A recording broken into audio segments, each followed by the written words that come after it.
Welcome to Combat Sports Talk, a podcast dedicated to UFC and Bellator discussion, the MMA community, and combat sports in general. I'm your host, Ryan Smith, and joining me this week is the Combat Sports Talk crew. We've got Kelechi Onyebuchi. Oh, hey there. How you doing? Y'all all right? Fellas, y'all all right? Ladies, how you feeling? We've got John, the Keys to Victory Keys. Good evening, everybody. I hope we can entertain and enlighten and come away laughing tonight. All right. And we've got George, G Money Stallworth. We got a hot one for you tonight, boys and girls. Y'all just wait. Just wait. Oh, my gosh. Y'all don't know what y'all been missing out on. Well, Yeah, they got to hear a part of it because John was talking over the intro. So he's like, What? "Oh, it's a hot one." So it's like, well, it's gonna have to be, but we are not gonna talk about what we were talking about before the show. That was pre-show Why stuff. not? That was pre-show stuff that we are not getting into because it has. Stand up for him again, Casey. Stand up for him again, Casey. Let him see it. This show is already off the rails, and we have only been on for 1 minute and 36 seconds.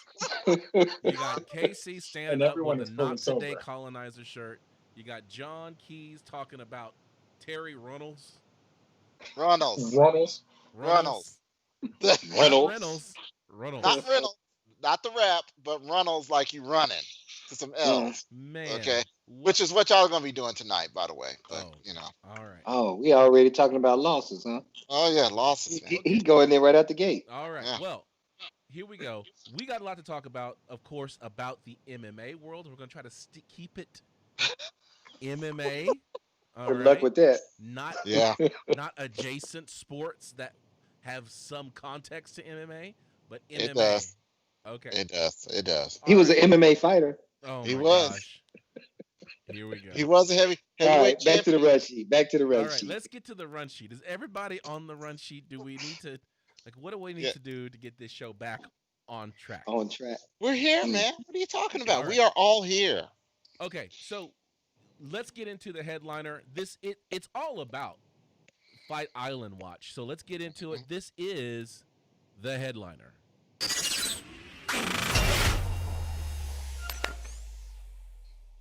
All right, the headliner is where we talk about the number one topic, what I thought was the number one topic until we started going through this, and that is Fight Island. Gentlemen, we have pictures of Fight Island. We have an octagon on the beach.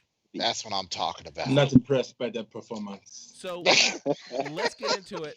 First things first, have you guys seen the Fight Island promo? I have not yet. I have not seen the. I've not seen it. I did not know about it. Is Shao Kahn on it?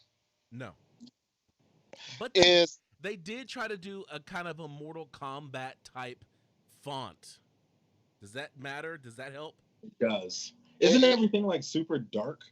Like the color grading that they've done for their promos and pictures of it. It's kind of got this purplish black hue to it. Okay, wait. Who cares about color grading? Cause that's everything, man. That's everything. Bruh, I'm as a just fellow saying. marketing person, Listen, how you just gonna throw me out like no, we're talking about Mortal Kombat, and you're like, well, the color grading indicates that there's a. I hate you.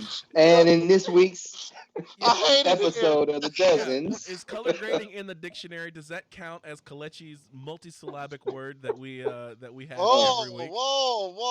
Multisyllabic. Okay, there you go. I'm sorry, my bad. All No, right. I think you should probably look it up. I don't know that you pronounced it correctly. Anyway, Anyway, any Mortal Kombat. Hoosiers, as Mr. Kelechi likes to say. Yes. So so what they did with the promo is that they kind of made it like it was a Hawaiian style type of fun thing, and then they did these cuts in where it's like tiger roars or some type of wild animal type thing as they're they're showing the fighters that are going to be fighting at UFC 251, which is the first fight card on Fight Island. Which is a legit island. There is actually, it's an island there. You have to cross a bridge to get to it. Do you? Yes. Because I thought Yaz Island was more of a Peninsula. No, it's not. No, believe it or not, because after the last show that we talked about it, I actually Google mapped it and I had to zoom in on it. And yes, it is a legit island. You could probably swim from shore to shore, but it is an island. Okay. A boat can't pass through. It is an island, but it's kind of like a man-made island. It's not a real.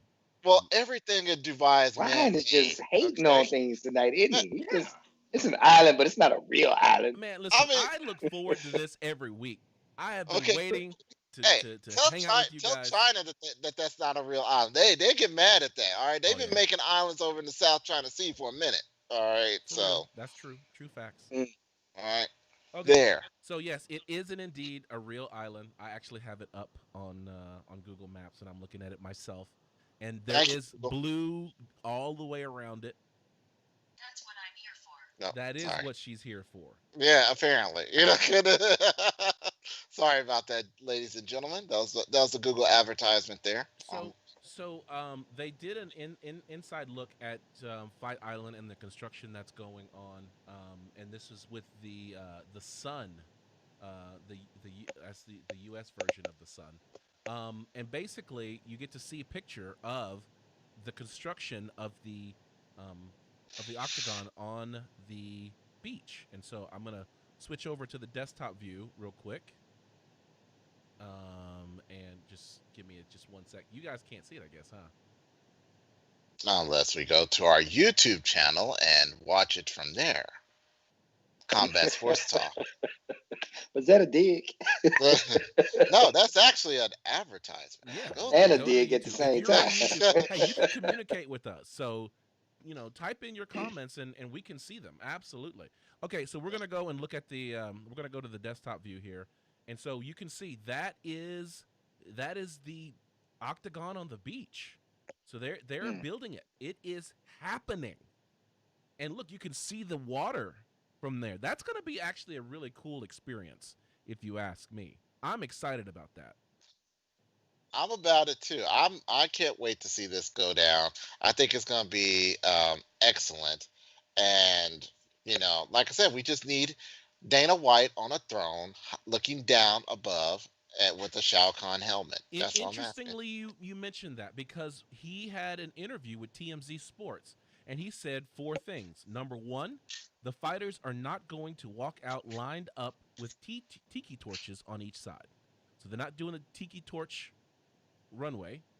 Number 2, he said, I will not be sitting in a big throne overseeing the octagon and watching the fight. Bogus. It's already bogus. I'm done. He said, we actually have an arena. We built a little arena there that's very, very cool. And then he said the fighters will have their own private places to train, and there will be an octagon on the beach too. And so we saw the octagon on the beach. But to your point, he is not going to be sitting in a big throne over the octagon, but he may be wearing the Shao Kahn helmet. I need that to happen. Not confirmed. The only other way that this can be redeemed at this point is if we go Enter the Dragon style, and that's if he has the dude's uniform on, and like the refs are like dressed in karate gis, and they're sitting there, and that's how it needs to go down. Yeah. They can't all be zingers though. No, they can't. Your haterification is noted there, sir. So it's still hard for me to get excited about this. Just thinking, maybe I've missed this, but how often this facility will get used. The problem for me is that this feels like a huge waste of money when your fighters need to get paid. Wow. I had something to come Did back. Somebody with, let all the air out of the room. I know, right? Yeah, y'all talking about my haterification. Look at that. Come in right out the gate. The hate game was hard. He's not even dropping mics. He's throwing mics down like, wow. All power to the fighters. Here's the Here deal. we go. You need a fight island. You have to have a fight island Yes. because you have fighters all over the world, and most of them cannot travel to the United States. So therefore, you need a fight island so that you can get fighters that are coming in from other countries to be able to go to a place where they can actually fight and get paid too. Yeah. This is the true neutral ground. And on top of that, we need to continue putting on as many shows as possible so we can get this bonus money we're supposed to be receiving in order to even contemplate paying fighters more. Exactly. And think about it this way: we finna to be shut down in the U.S. Like for real, for real. So Okay. what you got now, Mr. Onyebuchi? Oh, it's a simple answer to that. Just rent an arena in any other place. Like Fight Island. Yeah. That's what they're doing, right? They're renting an arena but they're renting an arena where they could have just used in the same business model that they had before, just taking over a location. Or what about one of your UFC training facilities in Europe? Like, why are we wasting assets? Because Americans can't go to Europe. We just found out that they're being blocked out of Europe. The European Union is not going to allow Americans, because of our spikes in COVID, to go there. So you've got to have a place that's a neutral ground. Where everybody can go. Where everybody can go. This is where everybody knows your name. That's right. You stole it. It's the cheers.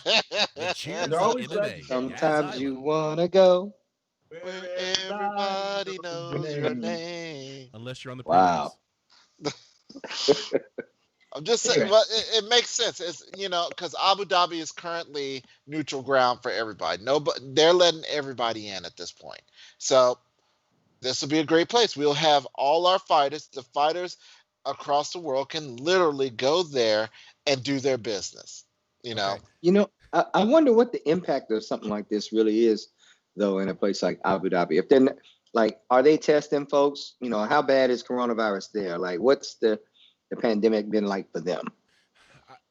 While we're over here being colonizers and saying, I'm gonna show up and I'm gonna make some money off of y'all. Let me quit.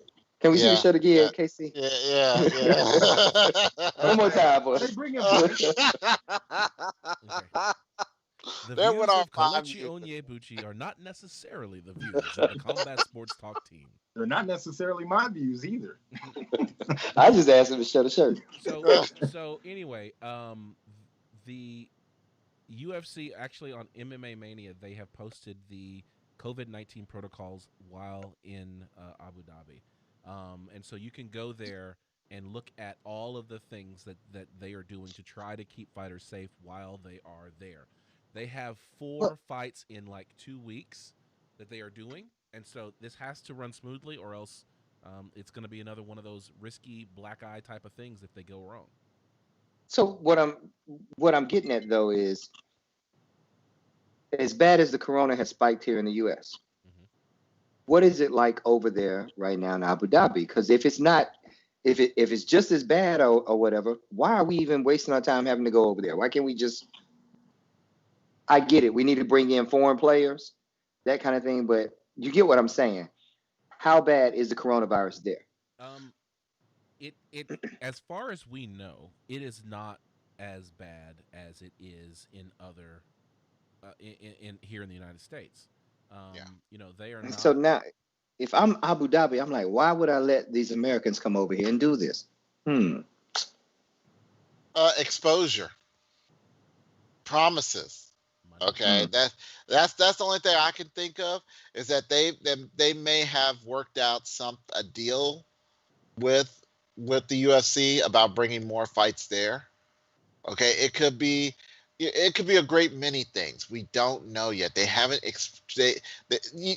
to go to Abu Dhabi, to have it there, something had to be promised. Okay, to get an entire island, all right, to fight on. The medical infrastructure is just different there. So Abu Dhabi for the last several years has been paying Canadian nurses and doctors a lot more money to go over there to bring kind of the best in class medicine. They've been paying U.S. certain U.S. doctors to go over there and kind of make them the leaders in healthcare. Their overall infrastructure with 5G and Wi-Fi 6 to connect devices is far beyond anyone else's capability right now. So if you were going to go anywhere, I'd say Abu Dhabi would probably be one of the best in the world to take care of you for any kind of medical needs right now. So it makes sense that they have the infrastructure to take care of these things. And this has been your cultural awareness moment. Why am I always the one who comes in so hot and serious? Get it, bro. I love it when you drop knowledge like that, though. For real, man. Yes. All right. I'm a nerd. So there you have it. Just as a reminder, the first fight on Fight Island is UFC 251, Usman versus Burns, July 11th, 2020. You got Kamaru Usman versus Gilbert Burns, Alexander Volkanovski versus Max Holloway 2. You've got Peter Yan versus Jose Aldo in the Let's Give Peter Yan a Belt fight. And then you got Jessica Andrade versus Rose Namajunas. And I want to end this segment with, have you seen Justin Gaethje and Kamaru Usman sparring? No. They're getting at it. Dude, they are getting at it. It is, they are warring. And it's like, are y'all trying to hurt each other? Or y'all training? What's going on? I didn't think it was that bad. I think that was good training, though, for real. He needs that, though. When you look at the energy that Burns is going to bring to that, you've got to be on your A game. That kid is game. Gilbert Burns is coming in at 105%. So, look at that. He's going to throw back there. Look at that. Not 30%. He's coming in at 105. Okay, yeah. That's why I'm the historian here. That's right. Remember that. All right, that is it for the headliner. Let's get into the official decision. Didn't you leave out your girl Paige? What? Man, did he mention Paige's fight? Ain't nobody talking about Paige Van Zandt. Yeah. Isn't she on that card too? She is on that card. All right then, she's a big name, man. Give her respect. She's only put some respect on it. I'm gonna put some. No, we're just gonna go on to the next segment. What? No. All right, moving on, ladies and gentlemen. I have soured on Paige Van Zandt. She is feeling herself a little bit way too much.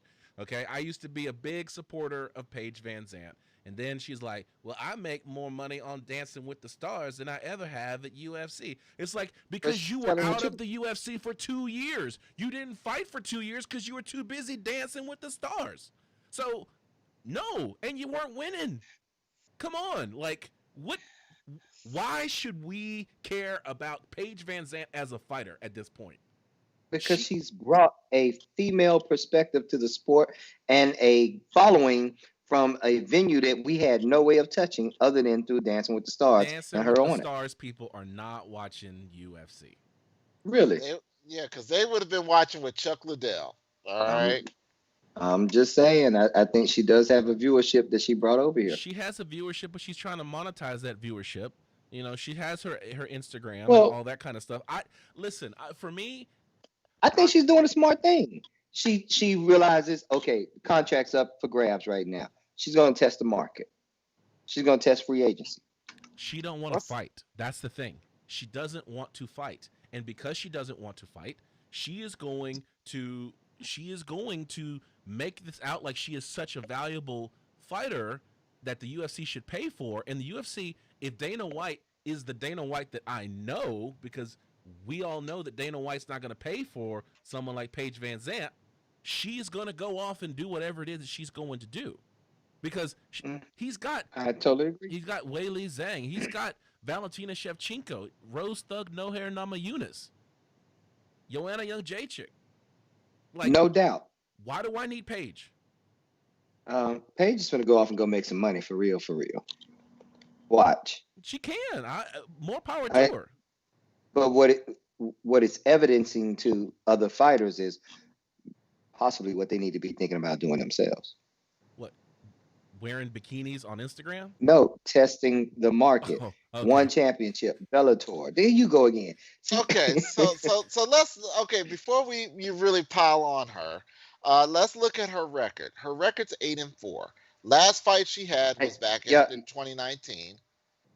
Okay. I think what y'all are missing is it's not about Paige right now. It's about someone saying, you know what, I'm going to take my chances and roll the dice again. And that's what I'm getting at. We were just talking about fight or pay.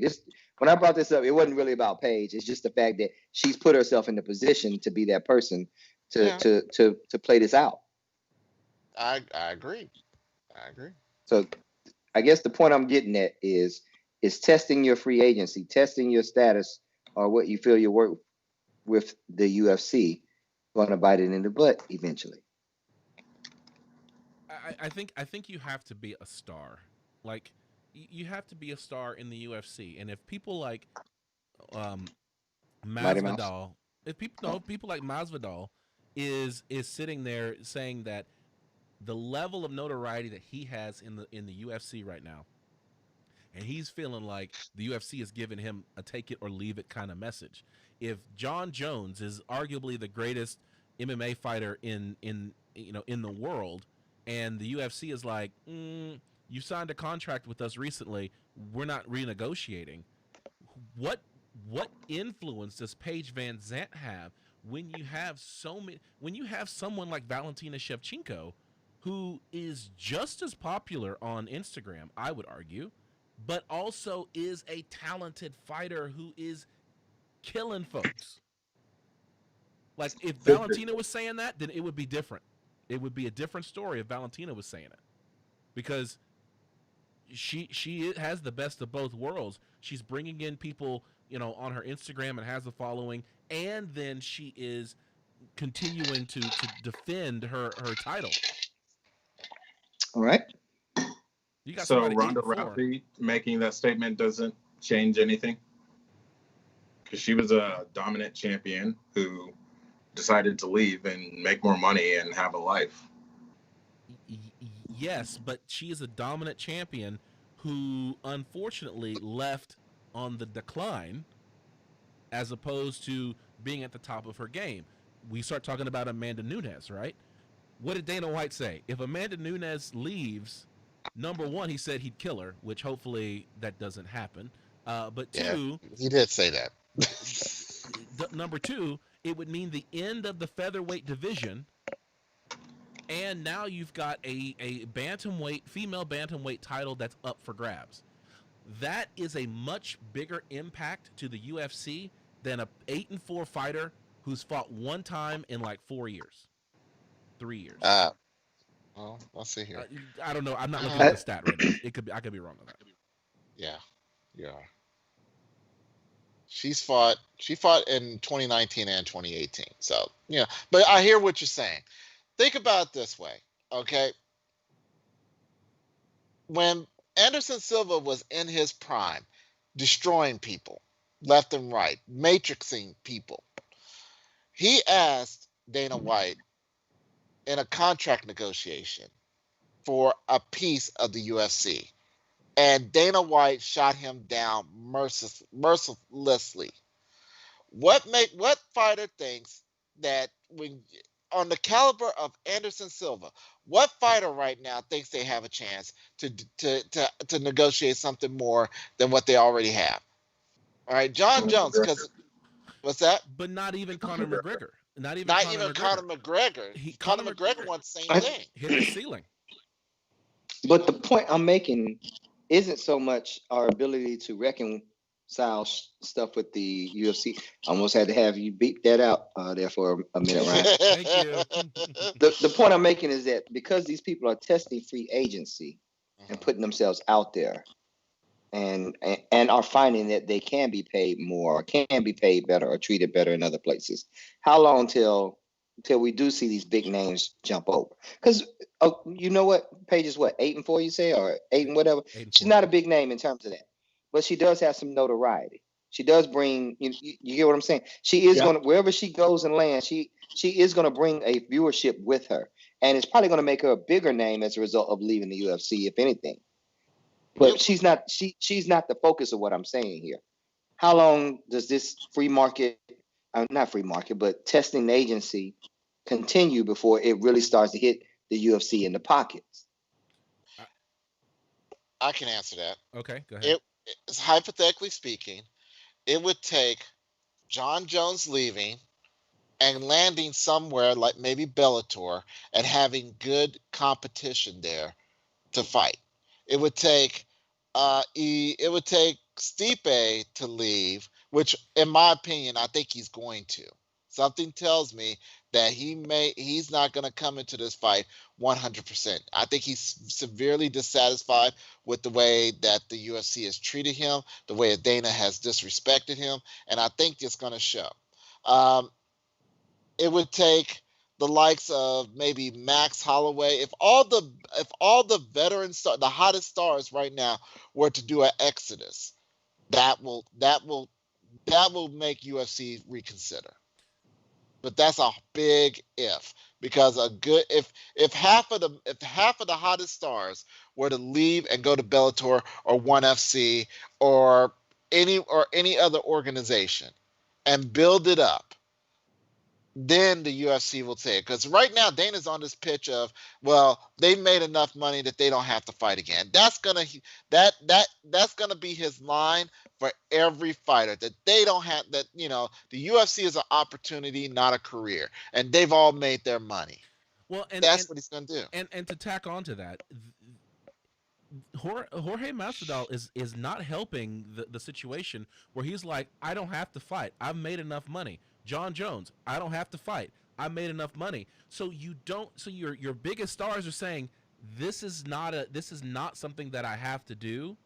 So I've made enough money, is really helping Dana White's point in saying, I don't need to pay fighters more money, because once you become a star and a champion and people know you, you get the money that you need. Henry Cejudo's another one. I don't have to fight, I was the champ, so I've made enough money.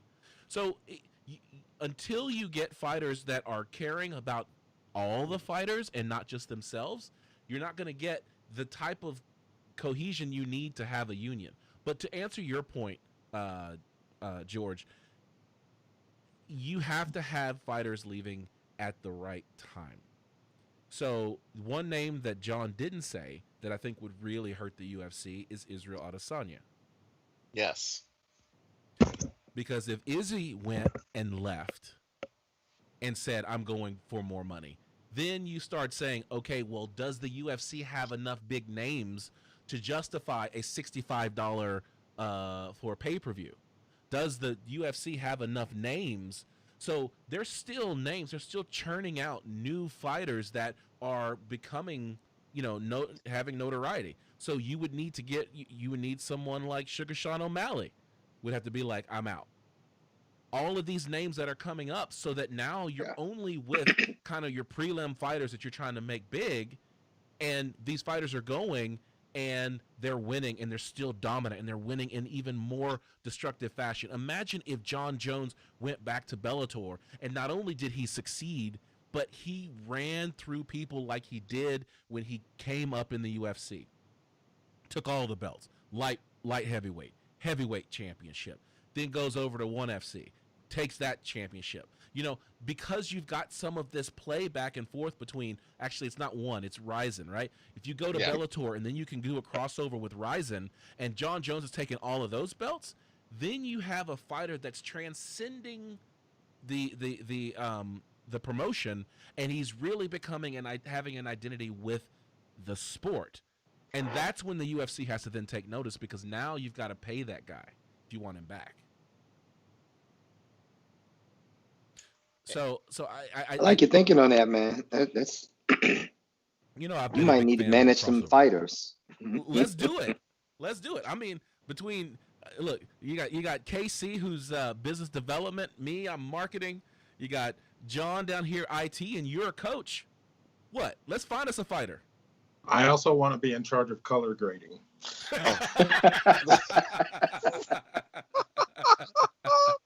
And with that, we are going to go to the next segment. This is the official decision.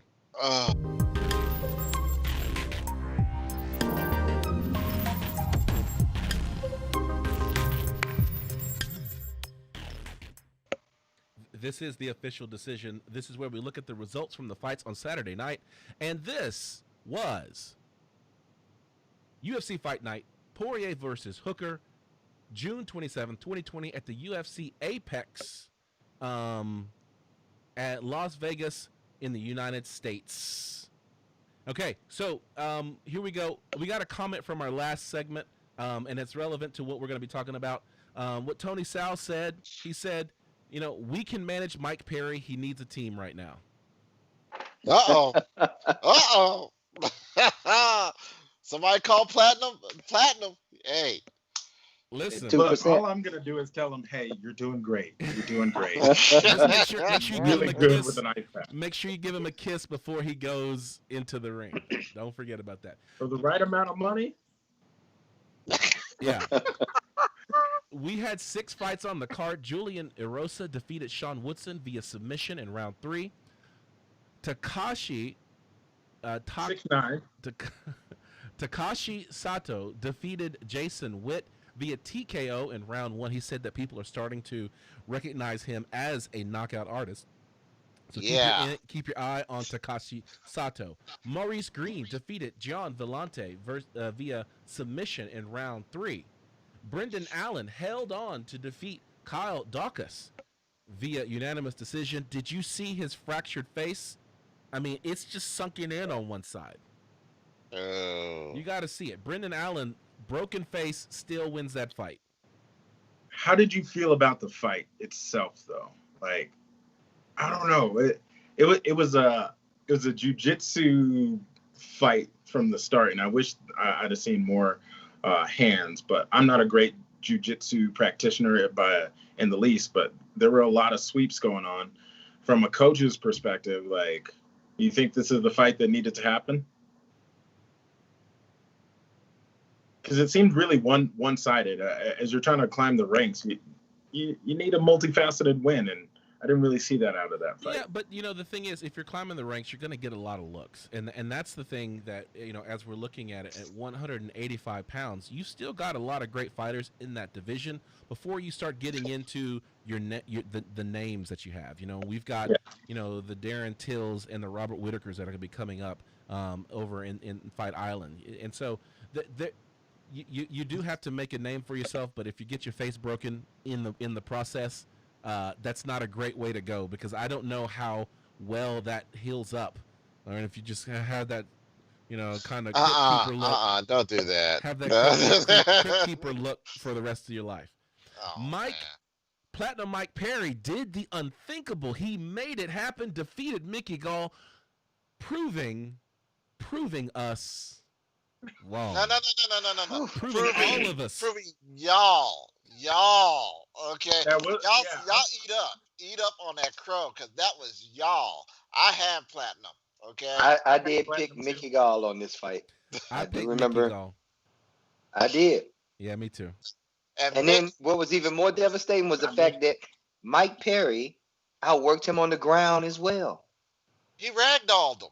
He was it was so bad when you knew in the first takedown that Mickey Gall reached out and was grabbing Fence from the get-go. You knew it was going to be a long night for him, and it showed. He tried to grab it, whatever, and just it was brutal, and it was fun because I don't like Mickey Gall, and you know what, that arrogance that you came. Like Mike Perry better than Mickey Gall as a human?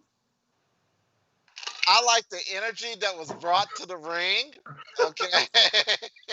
I think he is evidencing his prejudice for that 2% that Mike has. Oh, wait a minute. I wasn't gonna bring the 2%, but you know what? I like milk too. What are y'all talking about? I would just say it like this: the arrogance that was brought to the ring. While I had a problem with Mickey Gall with that arrogance, apparently Dana White didn't, and I got a problem with that. Okay, because I could swear that another fighter had arrogance a week or so ago, and he was told that he was lame. So, Who that? Who that there? Talking about Blades? Yeah. Because Blades was talking about how he was going to ragdoll Alexander Volkov, and then he didn't, but he still won. He technically did ragdoll him, but he said he was going to win in like 2 rounds. He had 12 takedowns in a fight, Yeah. But that's impressive. But and set the Here record. we got, yeah, once again. And here we are. We had Mickey Gall coming in there talking all that mess. Oh, he ain't gonna make it. I'm technically superior. I can outstrike him. I can outdo this. And he gets in that ring, and lo and behold, he's grabbing the fence for his life. The gall But of that young I man. do have to The say, gall. Mickey's Gall, I saw what you striking did. did get better. It was better. It was better. He didn't But get to show it though because he was on his back.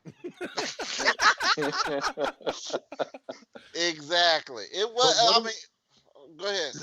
Just for everything that we said leading up to it, like I still stand by my comments that mental health is an issue for this young man, and he's got to address that to have any kind of viable future as a human, like not even just as a fighter, but to just function. Like he's got to be able to better address that.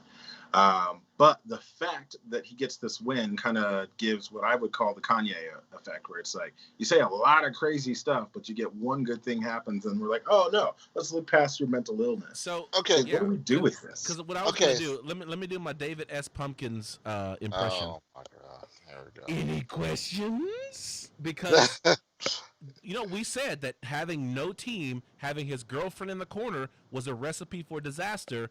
He dodged the bullet. He went, fought Mickey Gall, and really took the fight where we thought Mickey Gall would be great, and that's on the ground. And what do you say now? Does Mike Perry need does he need a camp? Does he need a corner? I'm glad that y'all both brought that out, because in his post-fight interview, he did make he made some astonishing confessions, and I think there's a backstory to why he didn't have a corner there, but he is looking for a new team. All right, he is looking for a team. What's he his wants backstory? If you put the pieces together, it sounds like that he had a bit of a financial issue, and that I don't think he could afford the team that he did talk about that he's having some tax problems. Yes, he did. And I think it might be a bit of, now that he has a ex-wife, I think there might be a little alimony going on. That's why he should have done it in Texas. Lump sum payment. God. Yeah. So I hear that Joshua Fabia is looking for fighters too. So maybe he can go with Joshua Fabia. Now he can have two people in his corner. There you go. Oh my God. That guy. Well, he did say that he wants he needs a friend-based team rather than a team of a guy that's gonna sit there and tell him what to do tell him how to win when he hasn't been winning in a while. So you got to be careful with that. You can't have Diego Sanchez in that corner, because it's been a minute for Diego.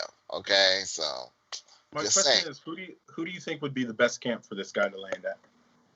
Nobody, dude. He is Looney Tunes. I wouldn't. Wherever he goes, well, I won't say that, because guess what?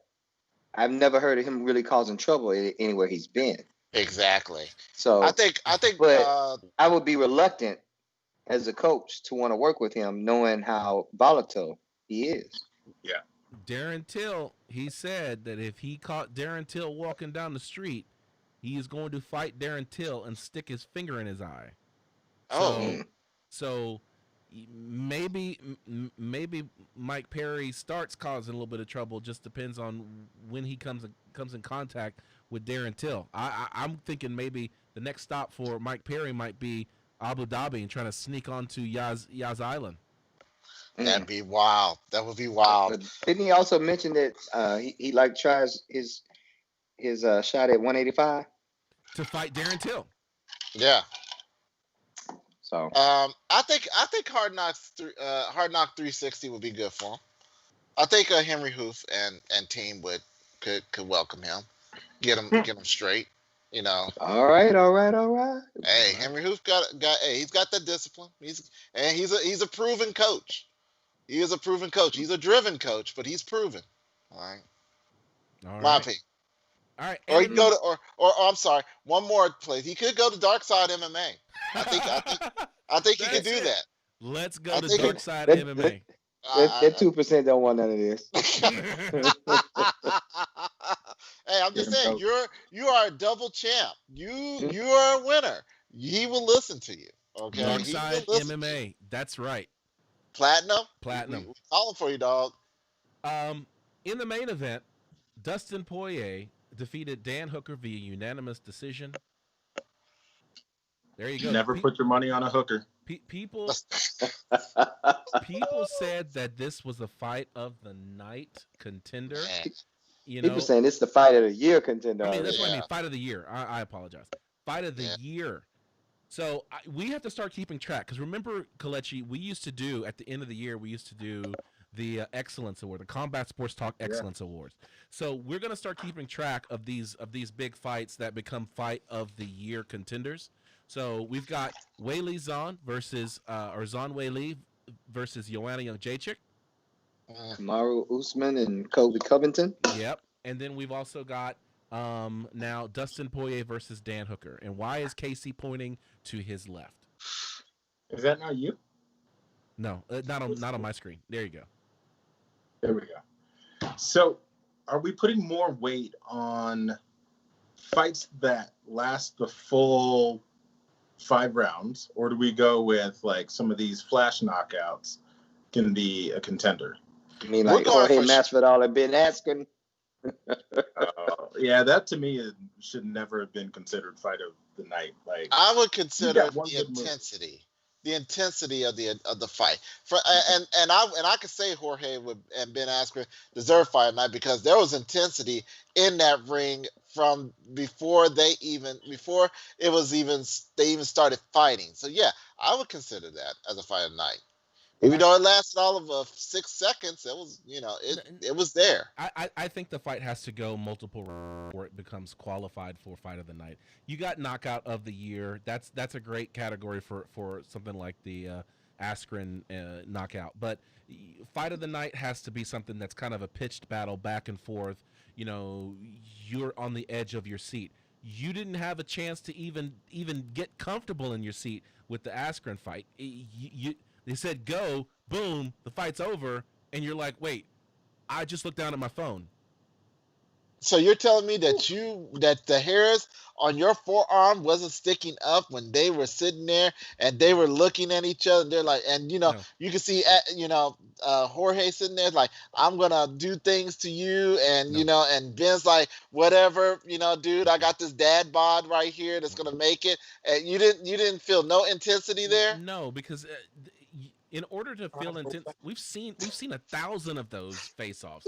The only time you feel one of those types of like electric type, where they're looking at each other and they're getting the instructions, is when there's like real bad blood. And I don't really feel like there was really any bad blood. I felt like it was all promo talk. But when John Jones and Daniel Cormier were looking at each other after they had scrapped and they were. Now that was electric. That was when I was like, that still is. They still look at each other like that. So star-crossed lovers. We got a comment. We got a comment from the audience. Thoughts on Usman training with Trevor Whitman? I like it. Trevor Whitman's a great coach.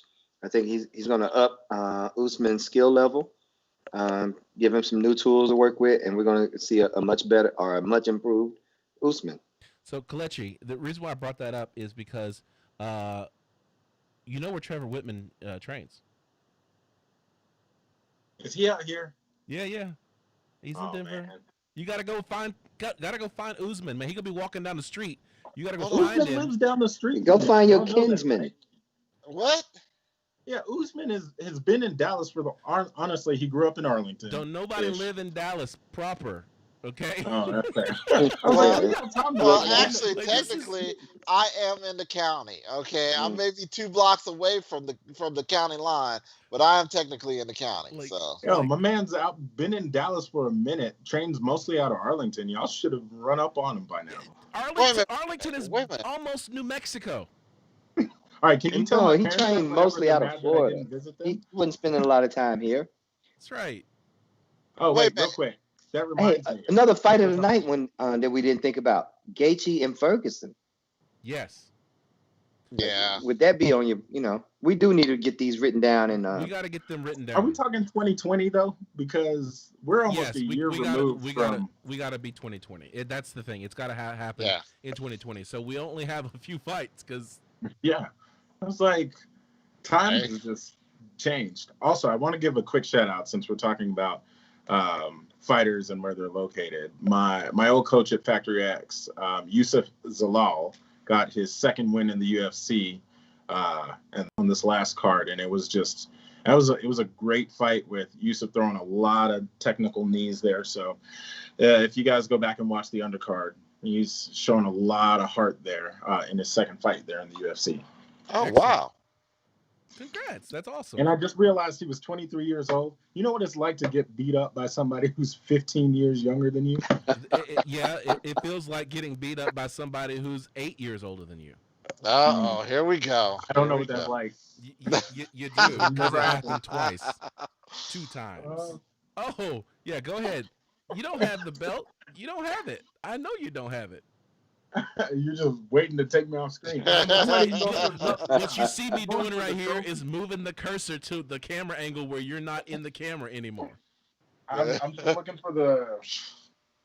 Dang it. Yeah. For next show, I'll have the whole trophy out. Yeah, and that's why the name of that camera angle is called No KC. OKC. That's fat. I'm basically a young. Fat. Well, I guess technically I'm older than him, but you're a Nigerian nightmare out here. That one punch power. That's all you ever land is one punch. Look, you've seen the anime One Punch Man. Come on now. All right, let's keep going. Hey, Dustin Poirier versus Dan Hooker. Now that he's won this fight, there are people saying Poirier versus Ferguson. My favorite response to that was Poirier's response. Yeah. Let me rest. Like, come on now, fam. Like, he just went through a war, a literal dogfight, and it was brutal, man. That's a definite fight of the year contender because it was like there was no quit. There was literally no quit in either one, and even at the end, they were still barking at each other. So yeah, I mean that's the big challenge of it all, really. So I like that fight though. Maybe it's 2021, but I want to see that fight. Poirier versus Ferguson. I think if you know that's a good fight for Tony to get back into that contention with Khabib Nurmagomedov. But Charles Oliveira is also wanting. Charles Dubronx Oliveira wants a piece of Poirier as well, so that would be a great fight. Yes, it would. It'd be a great fight. He don't want none of that. All right, let's get into the headlines. The headlines that we want to talk about, and that is finding the angles. Here we go.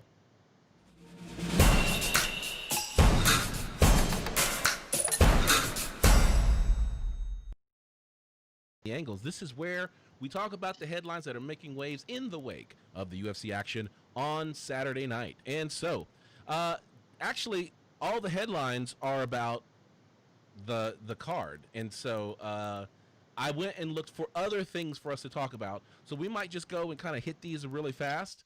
The first one that I want to talk about was Big John McCarthy. Have you guys heard what Big John McCarthy said? Yes. All right. Okay. Here, I'll let you set it up. John.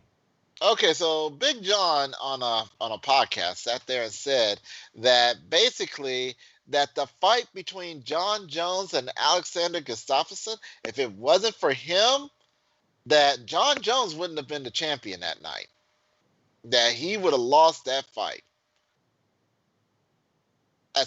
That's it.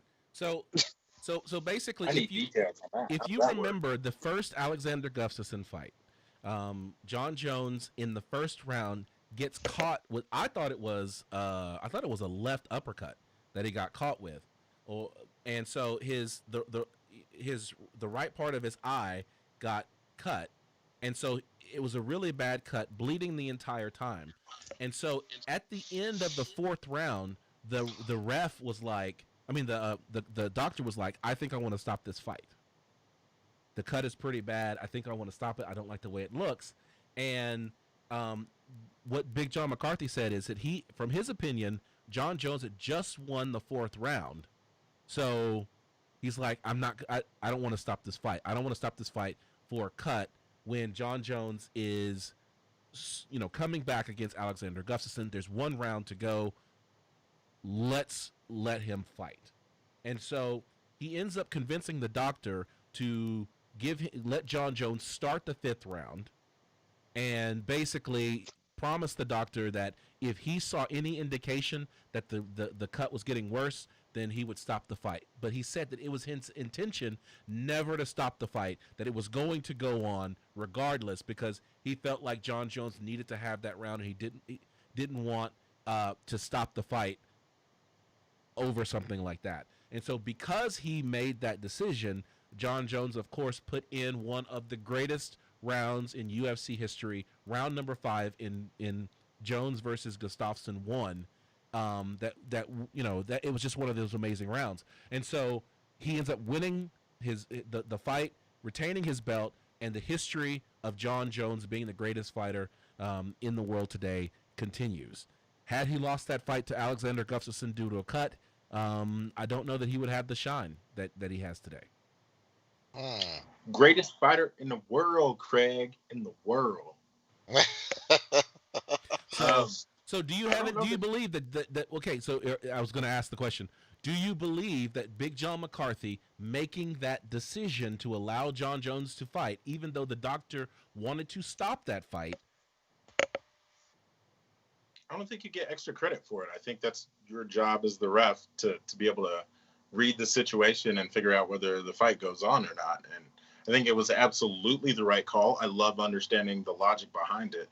But I don't think you get an extra, attaboy for letting a fighter who's surging continue fighting. Even though he's injured as bad as, that cut was pretty big. George, what do you think? I don't think Big John should be voicing this. Period. There you go. That's not talk you put out there. Yeah. Yeah, that's kind of poor form. Okay. It's not. That is something that came in the way of his job. It's not something you should be putting out there. I feel like. Why? Go ahead, George. Go ahead. Finish. That's it. I just don't agree with him putting it out there. I like Big John. I think he's a great guy. Don't think this was a good decision for him to put that out there. To me, it sounds like that he's busting secrets. Okay, keep that to yourself. We need to know. We need to know that we have referees and judges out there that are that are impartial to the situation. They call it down the middle, and to think that we have one of the most respected referees. Okay, the original referee sitting there saying that, yeah, I wasn't going to stop that fight for nothing. That's kind of scary, because that goes back to what I've always said, that it's the judge's job, it's the ref's job to stop it. Okay, if it gets too much, because I know the fighters aren't going to stop. It's his ultimate call to stop that fight, and for him to sit there and say it while I say okay, that does not give me any confidence about any of the fights you're going to throw out there. Because what happens when you see a guy who is really getting wailed on, even though he is the champion, he may have won that round, but he's bad off. He's really bad off. Are you going to stop the fight, or are you going to let it continue going? You protect the fighter. For me, it's always about protect the fighter. And so it's a great story. And, I understand the context of saying he clearly doesn't hate John Jones, because if he hated John Jones, he would have let the doctor stop the fight and taken his belt. And that's not fair. That's really not fair to say that. I get you. For me, it's always about protect the fighter. And I would much rather a fight end and the safety of a fighter be retained than to risk it all on one round because of how you're perceiving the fight to go. So I feel like Big John McCarthy, in this case, did not do John Jones the service that he was supposed to do because of the fact that he let someone who the doctor felt like the fight should have stopped to say, listen, you fought a valiant fight. Rematches happen all the time, but that cut over your eye, we don't want to risk it anymore. Because if he had lost his eye because they fought, then what happens?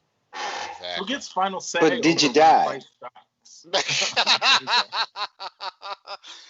No, we can't do that. Not on the ref level. Ref level can't have that.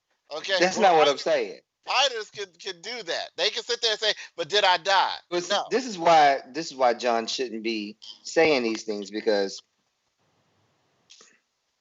also as a ref, you are gauged with some responsibility to say that, hey, this is a big title fight.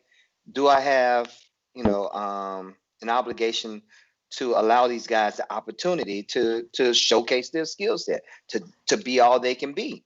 And you do. And that's what I feel like Big John did. That was his job. Also to protect the fighter, but also to allow this person the expression of what they were trying to impose in the cage. So I'm upset with John for coming out and saying, hey, he would have lost his belt if not for me. No, that's not what happened. You did your job, John. That's all that should have happened. He didn't not lose a belt because of you. He put on the performance and he won. I don't know. I feel some kind of way about it, man. I tell you, I don't like that he dropped something like that. Yeah. Who gets final say if in the fight, right? So it sounds like it's Big John, but is that how it's supposed to be moving forward? Like, what good is a doctor saying, "Hey, this fight's over," if he can't actually call the fight? I don't think the doctor was definitively saying the fight is over. He said he was thinking about it. He wanted an opinion. So yeah. Oh, that's all the more reason to keep your mouth quiet then. Yeah, I mean, because it's like I not a said, done deal. Like, because when you sit there and say, I mean, he was fine with everything he said up to the fact that he said, I had no intention of stopping this fight. That right there scares me more than anything. Okay, yeah. that sentence right there. He could have sat there and said, he could have been like, you know what, John Jones owes me this, John Jones, whatever. You sat there and said that you had no intention of stopping that fight. And I don't care what context you're gonna try and say you put it in, it is what it is. That means that you were gonna let that fight continue until somebody was too far gone. All right. So, speaking of somebody being too far gone, Brian Ortega, T-City, he's demanding the Korean Zombie sign the contract. Sign the contract. Korean Zombie's like, yo, I can't get into the country. What am I going to sign a contract for while COVID-19's going on? I can't fight in the United States. So why am I rushing to try to sign a contract? So Russian. And I think it's a fair point. Like, yeah, you want me to sign this contract, but where are we going to fight? The 4 fights have already been booked on Yaz Island, so you're not going to fight there. Korean Zombie can't leave Korea and go and fight in the United States. You're telling me that the Yaz Island already has lost its usefulness? No, they've got 4 fights booked on it in 2 weeks. So they've got to get through those 4 fights before they start booking new fights. No, we're not talking about its lost its use. It hasn't even been used yet. How can it lose its usefulness? It looks like they've got fights booked up until August. Like what I'm looking at right now, Yaz Island is booked from July 12th through the 25th. Then August 1st, they're back in Vegas at the Apex. Mm-hmm. Fight Night 176 is to be determined. Back at the Apex to be determined, then back at the Apex again. Right. But go ahead. I'm just saying, Korean Zombie can't get into the Apex. He can't get a visa into the United States. So, not that I don't know that he wants to come here right now, given the fact that we've got a little bit of a COVID-19 problem worse than his own country. But, if he wanted to fight, he can't get the visa. So what's the purpose in rushing, trying to get that fight signed when they don't have a venue that he can fight at outside of Fight Island? There we go. All right, let's continue. There it is. You want some of me, old man? No. No. Speaking of somebody who doesn't want any, he's not calling out anybody. Tyron Woodley. You know, he had 2 big losses in a row, and that swagger that you get on those albums that he made is gone. That humility has come back to St. Louis. Ooh, I don't like that. I don't like that notion at all.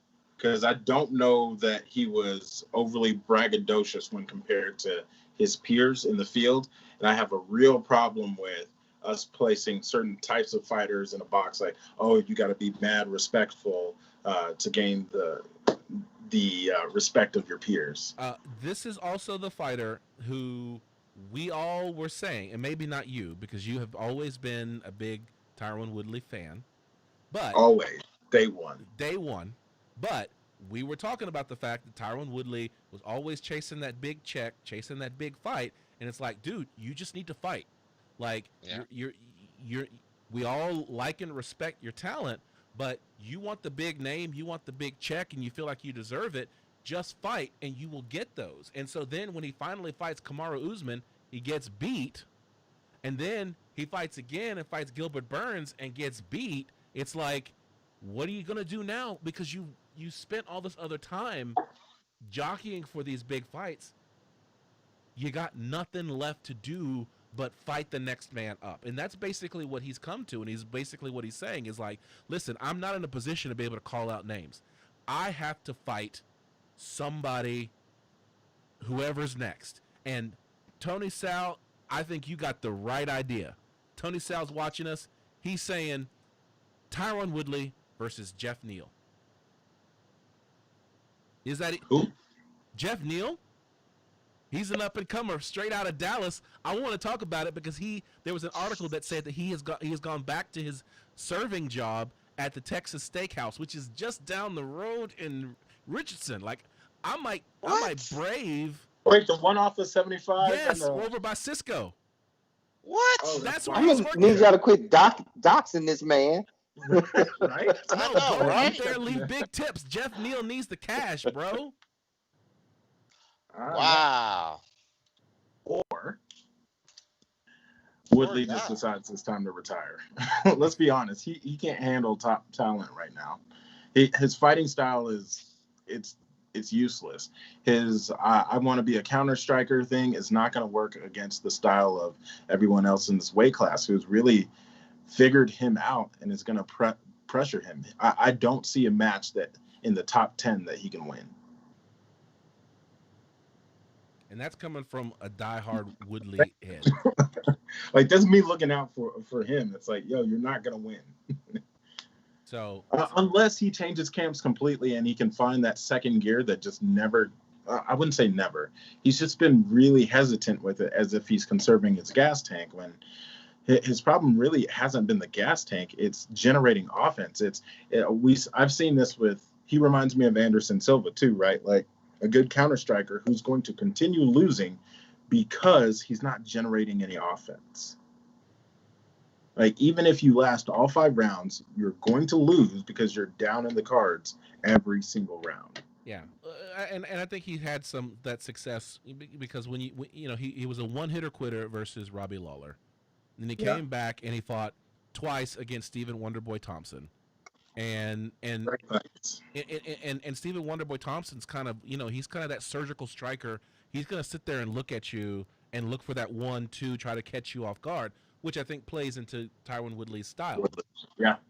Then we have the most dangerous man at welterweight that, I hate that we're still doing this. Damian Maia, the formerly. Are we still on this? Formerly the most dangerous man because Gilbert Burns took him out. Yeah. And he's been training with Chet Congo, right? Oof. Let's not even go there. And so what you see is that you've got this, to your point, you've got these smothering style fighters and you've got these very versatile fighters, and that's what Gilbert Burns represents, is that versatile fighter. And Kamaru Usman too. I'm not taking anything away from him. But what I like so much about Gilbert Burns is the fact that he is that submission specialist that we see in Damian Maia, but he will stand and bang and strike with you like Tyron Woodley. Let me bang, bro. Let me bang. See, look, you're not the only one with the. I saw that. I saw that. And just a quick note about Jeff Neal. Last person he whooped was it was a head kick and punches to Mr. Platinum Mike Perry. There it is. Back in December. All right. So, I might be willing to brave the COVID and put the mask on to go and meet Mr. Neal while he's while he's doing his thing. Maybe we can prove it. We'll see. I think we can do this. But you do know that if I actually do go over there when he's working and actually get him to shout us out or something like that, I'm coming back for you. Specifically. Who's he pointing to? What you talking He's pointing at my printer right now. On your screen, on my screen, it's right there. You, Kelechi, Casey. You want some of this on there? Last one. Talking about an old man who wants some of this. Still coming in. He's not an old man. He's Francis Ngannou doing the body shot challenge. Now I don't know if you guys know the body shot challenge, but it is the body shot challenge is you put on the body pad, and then you let a boxer go at it, like give you those body shots, but you're wearing the boxing pad and you're feeling the punches through the pad. Francis Ngannou did not wear the pad, had a boxer throw his best body shot at Francis Ngannou. He ate 2 of them. Gotta watch the video. The video's in the run sheet. Watch him. He takes the washboard and just clenches the washboard abs, just like I got, like I'm doing right now. You guys can't see it, but I'm doing it. Can you show it? Pull up. No. I do not want to see that. No. Okay. I do not want to see that. I got this, y'all. Oh Lord. Oh God, no. No, we don't want to see that either. Jesus. Hey, y'all check out my Instagram. Push, pull, pray. There you go. I still got it. Can't nobody sing like Eddie Kane. Nights like this, I wish raindrops would fall. What are we gonna do with y'all?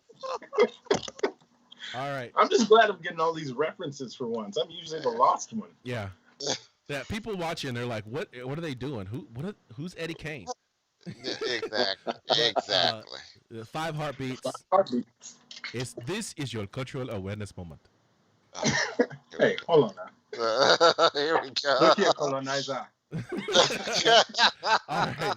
Follow us on social media. On Instagram, I'm at Combat Sports Talk. KC. And I'm at Obfuscated. OBFUSCU. I can't spell. Obfuscated. Push, pull, pray. Yeah. Yeah, go to that one and then you'll find my others. All right. John Keys. I am at Keys to Victory, and that's Keys with an ES. And then George. Darkside_MMA_. You can find us on our website at www.combatsportstalk.com. That way you can find all of our archives. And you can also find us on all of your favorite podcasting platforms. You can find us on all over social media. There's the logos up there of all the places where you can find us. And then shout out to MMA Junkie, MMA Fighting, MMA Mania, Bloody Elbow, and the Intelligent Defense Discussion Group. For those of you who are still watching, join us on Facebook, Intelligent Defense Discussion Group. And that's where a lot of these conversations start off, and that's where we're having these conversations. So join us there if you want to be able to interact with us when we're not on the show. So that's where we get our topics. On behalf of John Keys, George Stallworth, KC Onyebuchi, I am Ryan Smith, reminding you to keep your hands up, your chin tucked, and throw bombs. We'll catch you next time.